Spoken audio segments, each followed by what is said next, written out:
Cutty, Dyer by Jakeman.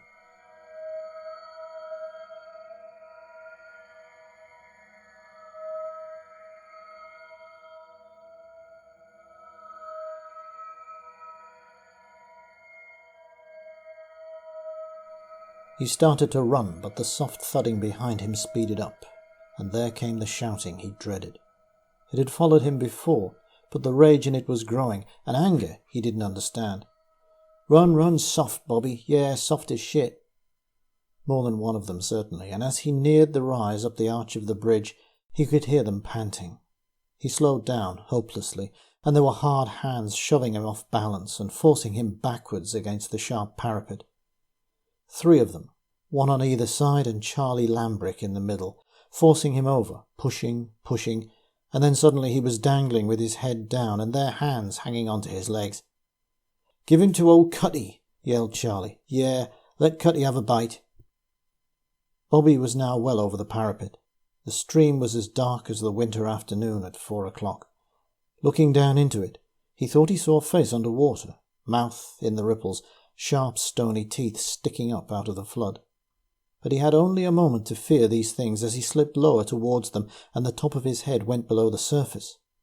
The water was icy cold and a shock ran through his whole body as his head fell further into it. He thought they were drowning him, but then he felt himself pulled up. Were they running away? Charlie Lambrick stood his ground long enough to mutter a poisonous whisper in his ear. "You just got a taste of it, softy Bobby. Taste of what's coming." But he was on firm ground, upright, and someone had an arm around him. Little devils. "All right, son. Not hurt, are you?" In the gloom he could just make out that it was an old man, wrinkles hanging around his eyes and cheeks, so he had the face of an old bulldog Bobby had seen back in Lambeth before they'd come to this place in the middle of nowhere. Bobby took courage from this. The dog had been a familiar sight as their elderly neighbour walked it down the road, both of them bow-legged and dribbling. This old man was rubbing his back and shoulders, and he felt warmth returning. In spite of himself, he clung with his face pushed into a smelly old coat till he turned round and took a breath of the night air, which seemed good, the best he'd ever breathed since coming here. "It's a lad from one of them council houses. Well, you get on home and get by the fire. Never mind the country ways. A bit rough, them boys." His rescuer peered down into his face and saw something that made him say, "I'll walk a ways with you." In fact, the old man walked all the way to the half-dozen red-brick council houses, discreetly situated out of sight of the charming whitewashed cob cottages that lined the village street. Now mostly occupied only at weekends, the village was quite a lonely place for much of the time. When Bobby's dad came to the door, the old man pulled him outside and said a few words to him while Bobby went indoors. Bobby couldn't hear much of what they were saying. He caught the words 3 against 1, and in any case was concentrating on rubbing himself with a towel from the bathroom radiator. He took off his wet clothes, which had some horrible-smelling rotting muck clinging to them, and realized that his pockets had emptied when he turned upside down over the water. A few coins, his penknife, the broken bit of fossil, had all gone into the stream. When he went down, the old man was no longer there. "Who was that, Dad?" "Name of Coulter, it seems. Says he lives down by the stream, but I don't remember him from when I was a kid. Of course I didn't go to your new school on the other side of the bridge. God knows how old he is. He's probably been here forever. Lots of the locals would never dream of moving." "I hate it here," was all Bobby said. "We've got a house in Devon. Could never do that in London." Bobby said wearily, "I know you're local, but Dad, I'm not. Neither was Mum." He hadn't ever said anything like that before. Not about Mum, since she cleared out. He felt too tired to care now what his dad had said, but to his surprise his father picked him up in his arms as if he were a small boy, laid him down on the old sagging couch, and covered him with a blanket. "Dad, my money fell out, and my penknife and my fossil, it all went in the water." "Never mind all that now. I'm taking you to school tomorrow, son. I'll get it sorted. You'll see."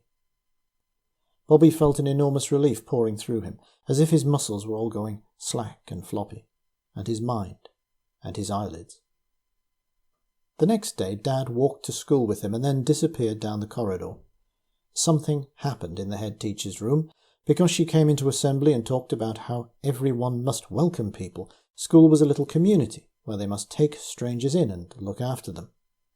And it's very cowardly to go 3 against 1. Only bullies do that. She looked pointedly at Charlie, Jez and Tig, and then at Bobby, so he felt more singled out than ever.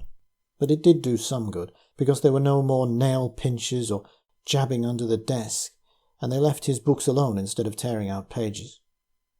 At break time he stood in the playground, and it was better because they seemed to forget about him, though he wanted someone to talk to, and was glad when Kylie Morriston came up. She had fluffy blonde hair and big grey-blue eyes. The prettiest of the girls, though she didn't seem to be interested in any of the boys. She seemed friendly enough now, but then she said suddenly, "Why did your da bring you this morning?" He shrugged. "'Cause you're scared?" Anger rushed up in him, and fear also, as he realized everyone must know about his pursuit the day before, his humiliation. Suddenly he felt again that moment with his face hanging down close to the water, the dark shapes below the surface. He turned and began to walk away. She called after him, "Scared of old Cutty, are you? Well, us know where you live. You got to cross the stream every day. You got to go across the bridge with old Cutty underneath." And the children on the other side of the playground heard her, stopped their game and started chanting, Old Cutty, Dyer." And suddenly they seemed to turn to just a shoal of fish, little mouths open, sharp little white teeth glistening as they chanted. The bell rang for the end of playtime. After school that day he dreaded the moment when the children all poured out, and the few of them who lived on the other side of the stream made their way towards the bridge. Bobby hurried along, but stopped for a moment when he saw the dark hollow of the arch over the water, the steep, overgrown banks already almost hidden in the gloom of dusk. He looked fearfully behind, and saw Charlie's trio following him, but at a distance. Bobby thought he saw a shape at the far side of the bridge. Someone stooped over like old Mr. Coulter, but he didn't come to Bobby this time, just vanished in the fading light. Bobby got safely across the bridge this time, before the other boys had so much as set foot on it. He let himself into the house, and his dad came in from work after about an hour. "How'd it go today?" He knew what it really meant, and he said simply, "All right," not wanting to add anything.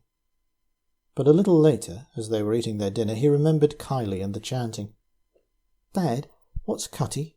Cutty Dyer?" "Where'd you hear that?" His dad seemed startled, his fork screeching against the tin plate. "At school?" "Never you mind, Robert. It's just an old story to frighten kiddies with. Don't worry about it." Robert. He knew it was no use asking Dad again, when Dad sounded that way. But the next day he heard muttering, soft murmuring that ran around the playground. "Softy Bob, scaredy Bob, Cutty get you." At break he cornered Kylie and said, "Tell me about this Cutty Dyer. What is it?" "He," said Kylie, and she didn't seem scared or try to pull away, but stared at Bobby as she said, "He lives under bridges, and he's got a horrible face and great sharp teeth." Bobby managed to laugh, though the way she stared was making him feel nervous, as though she was watching him for any signs of fright, and he might show something, just a twitch perhaps. But he didn't. "So he's just a monster like in a book. You believe in stuff like that, you ignorant lot, stuck out here in the middle of nowhere. And what does he do, your Cutty?" She said softly, as if someone was listening, as if it was her turn to be afraid. "He kills children." Bobby felt something frightening fall over him like a shadow on the playground, but pretending to be scornful let him hide that moment. He reached out and grabbed Kylie's arm. "Oh yeah," he said. "You know all about it, do you? And how does he kill them? Answer me that." Kylie's pretty face seemed hard and ugly as she thrust it close to him and whispered, "Nobody knows. No one knows how he does it. But then he—" "Yes?" "He drinks their blood, and then he lets them go, and they float on the water all white and empty. Ow, you're hurting." He felt disgusted all of a sudden, really sick with her, as if his stomach was churning, and he let her go. No one followed him across the bridge after school, and he didn't look down into the depths of the water. There might have been a bending shape at the side of the arch, but if it was Mr. Coulter, he said nothing. Bobby reminded his dad about his empty pockets, and the next day his father produced a few things, £2 and a new penknife, and said to him, You must learn to look after yourself a bit. Stand up for yourself. Anyone has a go at you, let him have it back. But he knew he couldn't stand up to Charlie and his gang if he was attacked again, and his fear that it would happen again, that their restraint would wear off, seemed justified, though next time, a few days later, it was only Charlie, all by himself. "Well, it's little Bobby. I can sort you out all on my own," he jeered as he came after Bobby on the path leading to the stream. "Don't need Jez and Tiggs." Bobby felt sure that Charlie would win as he came up behind him on the arch of the bridge. He felt an arm across his shoulder, in false friendship. Charlie's hand digging into the muscles of Bobby's arm, and his weight pushing Bobby off balance, swaying him towards the side. Bobby looked around desperately, hoping to see that faint shape of old Mr. Coulter, but there was no Mr. Coulter, and no Dad. He could hear Charlie muttering in his ear, a spitting whisper, "Shitty little Bobby, scared baby Bobby," and then felt the bigger boy pushing him to the edge, and then the noise of the dark water and the roaring in Bobby's ears seemed to merge into one. Fight back, Dad had said, but Charlie was older and heavier. What chance did he have? As his right arm was forced downwards against the parapet, something cold seemed to slide into his hand, and his fingers gripped around it. Then his arm got free and seemed to come up, working up and down on its own like part of a toy.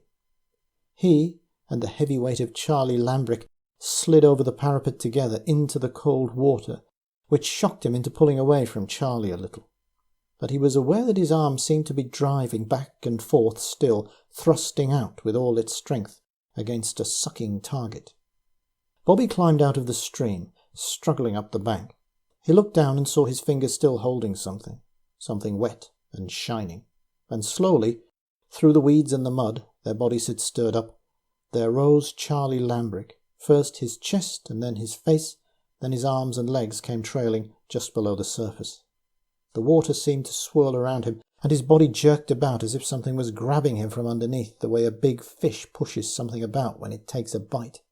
There were threads of something thicker than water trailing around Charlie when he came up above the surface for a moment.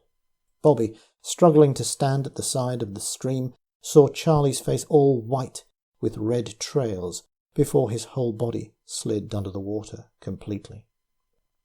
Mr. Coulter was waiting on the other side of the bridge. He bent down, and a mouth that seemed to be full of sharp white teeth, a mouth so big Bobby could have got his whole head inside it, said, "Good boy, Bobby. I help you, you help me. You know how to do it now, don't you?" Then Mr. Coulter slid down the bank and under the bridge. The water had washed all the blood off Bobby's clothes and his penknife. He got back and put the clothes to dry, changing into old jeans and a t-shirt before Dad got home.